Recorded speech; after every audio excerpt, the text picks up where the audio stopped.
काशीवरती ओळ उठलेले पाहिल्याबरोबर सगळ्यांच्या मनामध्ये या ठिकाणी काहीतरी विशिष्ट स्पंदन जाणवायला लागले. या ठिकाणी सगळ्यांच्या मनामध्ये एक वेगळ्या प्रकारचा प्रकार वाटला. त्यांना वाटतं हे या चारी भावंडांचे वडील म्हणजे तिथं कुठेतरी शिकायला गेले होते आणि त्यांनी बंगाली विद्या शिकायला आले असतील, तेच या पोराला शिकवलं. हो, शिकविलं असेल ते म्हणजे तुम्हाला वडिलांनी काय काय शिकवलं. ज्ञानोबांनी सांगितलं आम्हाला 4 वेद शिकवले, शास्त्र शिकवले, हो 6 शास्त्र शिकवले, 4 वेद शिकवले. असं का म्हणे. मग हे आधी जर एक असतील तर काय कर म्हणते, वेदाच्या उच्चाया रेडेच्या मुखात वधवून घे. म्हणजे एवढं करूनही जगाला ज्ञानोबरांची ओळख पटली नाही. शंकावर कुशंका करू लागले. मग ज्ञानोबरांनी या ठिकाणी काय केलं, तो म्हणजे तो रेडा मी काय वेगळा नाही, नक्कीच त्यांच्याकडून बोलवले. ज्ञानदेव म्हणे तो हे माझा आत्मा वेगळी आम्हा तया नाही. मग ज्ञानोबरांनी त्या रेड्याच्या मस्तकावर या ठिकाणी हात ठेवला आणि मस्तकावर हात ठेवून रेड्याकडून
वेदाचे मंत्र बोलायला सुरुवात केली.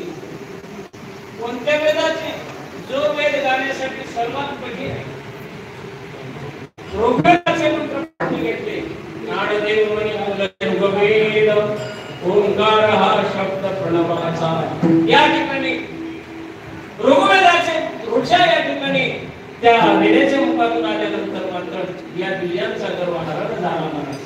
सांगण्याचं काम तर कृपा ही शक्ती ज्ञानोबरायांकडे होती आणि त्या कृपेच्या शक्तीचा शक्तिपात ज्ञानोबरायांनी रेड्यावर केला. रेड्याच्या मुखातून बोलून घेतलं आणि काय केलं, आपली कृपा त्या रेड्यावरती केली आणि तो रेडा पुढे चालून तिथं सोडला नाही.